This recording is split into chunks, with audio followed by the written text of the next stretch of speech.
Welcome to our tutorial about essential gear for digital recording. While you don't need to spend a fortune, there's some important pieces of equipment that'll really affect your recording and output quality.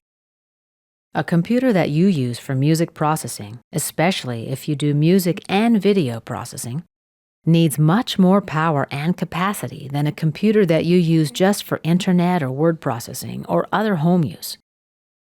Although a regular 1 or 2 button mouse will work, you can improve your productivity and efficiency by using a 2-button wheel mouse.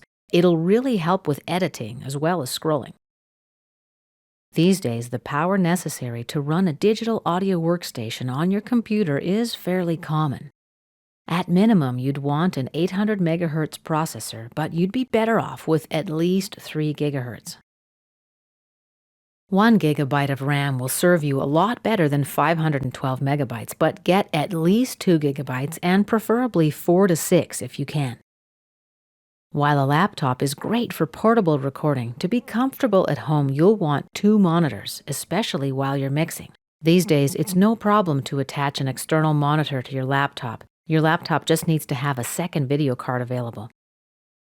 If you can only use 1 hard drive, partition it into a drive for your operating system and programs and a drive for your music recordings.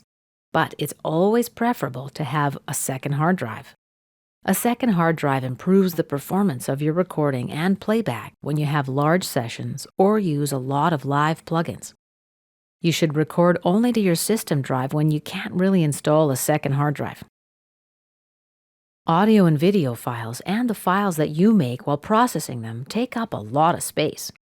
1 minute of CD quality stereo audio needs at least 10 megabytes per track.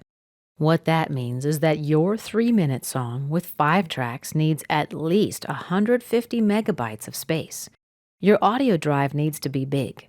You'll need at least 500 gigabytes to feel roomy.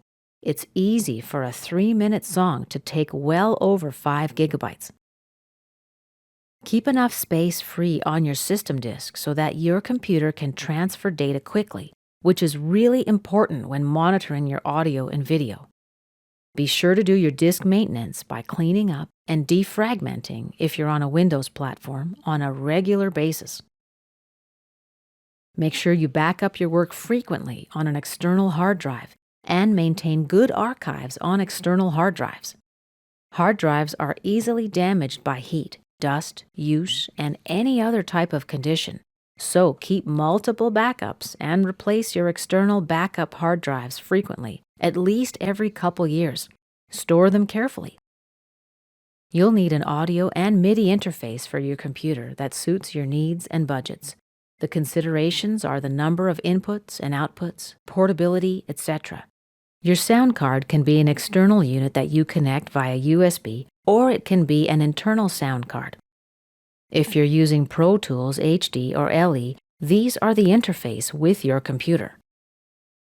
Most audio interfaces today come with at least 1 MIDI in port and 1 MIDI out port. If yours doesn't, you'll need a MIDI interface for connecting external MIDI equipment.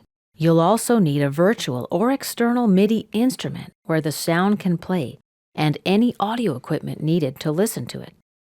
Your external MIDI instrument can be, for example, your keyboard, or it can simply be a MIDI controller. You may also want to explore virtual MIDI instruments, and these put the musical universe at your fingertips. They're awesome.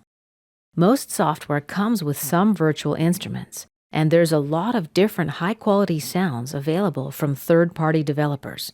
I love the Motu products. Their symphonic instruments and ethno instruments are used frequently in my work. You will also need some decent monitors. Keep in mind that some expensive speakers with built-in EQ curves will make your mix sound better than it actually is, so you need something that lets you listen to the real thing. Get flat speakers, as flat as possible, that don't emphasize any frequencies. Positioning usually about a yard or a meter from the listener, with side-to-side position at a 30-degree off of dead center in either direction and angled toward you. Headphones are your microscope. Get a good pair. They do have a bad rep among pros, and when you want to hear the big picture, the flat monitors are best, but headphones let you listen without coloration from the room you're in. They're good for studying other CDs, recordings you like that you want to emulate. You can hear how sounds move around the stereo field, how reverbs are brought up and back, how vocals are layered, and so on. On headphones, it's easy to hear if a sound is breaking up the wrong way, or if there's a click or something bleeding from a track that you need to fix. A good microphone is a must if you're going to record with accuracy. This is a huge topic and it's very subjective. We'll be covering microphones in more detail later in this section. Some people swear by the sound they get from the cheapest dynamic microphone, and some will only work with the high-end pieces. The best thing to do is experiment to see what works best for you. Vocal mics have different qualities than instrument mics, so it's really important to take the time to get the right microphone for your purposes and your sound, as the quality out is only as good as the quality in. I recommend that you have at least one decent condenser mic and one decent dynamic microphone. By decent, I mean something designed for music, not for dictation or a voice recording device. The microphones don't have to be expensive. At least one of the microphones should be directional, i.e. picks up sound that's coming straight at it, and not omnidirectional. And finally, you need a pile of cables, audio and MIDI jacks and connectors, power strips, and some extra headphones that your musicians can wear while they're laying down tracks. This concludes our tutorial about essential gear.